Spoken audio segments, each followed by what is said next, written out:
देश के लाल लाल बहादुर शास्त्री। आज हम जय जवान जय किसान का नारा देने वाले प्रधानमंत्री लाल बहादुर शास्त्री के बारे में जानेंगे, जिनका जन्म पिता श्री शारदा प्रसाद श्रीवास्तव व माता श्रीमती राम दुलारी के परिवार में 2 अक्टूबर 1904 को हुआ था। 18 माह की उम्र में ही पिताजी का निधन हो गया।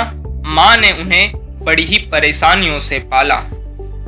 संस्कृत भाषा में काशी विद्यापीठ से शास्त्री की उपाधि प्राप्त करने के बाद वे भारत सेवक संघ से जुड़ गए। देश सेवा का व्रत लेकर उन्होंने यहीं से राजनीतिक जीवन की शुरुआत की। 1928 में ललिता जी से उनकी शादी हुई। शास्त्री जी ने आजादी के लिए 1921 में असहयोग आंदोलन, 1930 में दांडी मार्च और 1942 में भारत छोड़ो आंदोलन में भाग लिया। मुख्यमंत्री गोविंद वल्लभ पंत के समय प्रहरी और यातायात मंत्री शास्त्री जी ने प्रथम बार एक महिला को बस कंडक्टर के रूप में नियुक्त किया। जवाहरलाल नेहरू के मंत्रिमंडल में वे गृह मंत्री और रेल मंत्री रहे। गांधीवादी विचारधारा के शास्त्री जी ने गृह मंत्री काल में भीड़ को नियंत्रित करने के लिए लाठीचार्ज की जगह पानी के बौछारों का प्रयोग कराया। 9 जून 1964 को शास्त्री जी को देश के द्वितीय प्रधानमंत्री के रूप में शपथ दिलाई गई। 1965 में सूखा पड़ने से देश में अनाज की कमी हो गई थी। अमेरिका अपनी कुछ शर्तों पर भारत को गेहूं देना चाहता था। शास्त्री जी ने मना कर दिया। एक दिन पत्नी ललिता से शास्त्री जी ने कहा, ललिता, क्या हम लोग एक दिन बिना भोजन के रह सकते हैं?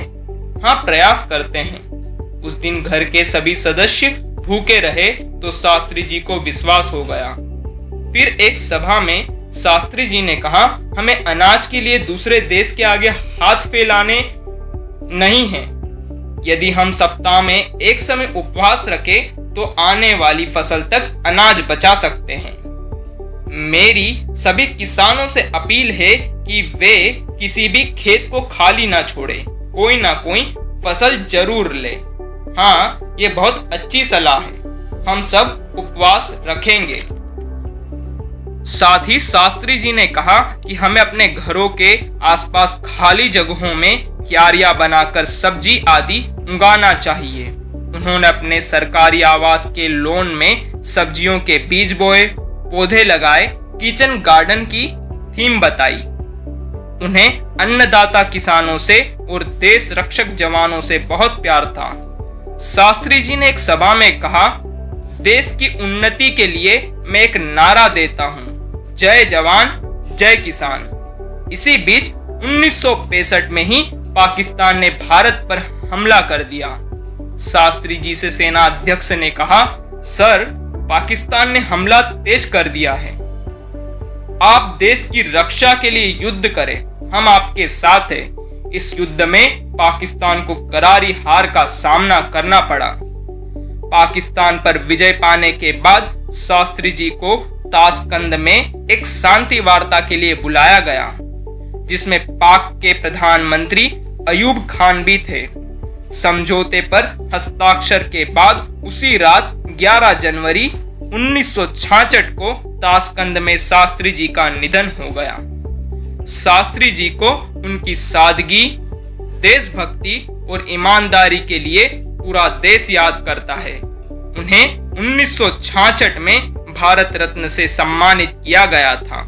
साथ ही उनकी स्मृति में डाक टिकट भी निकाला गया।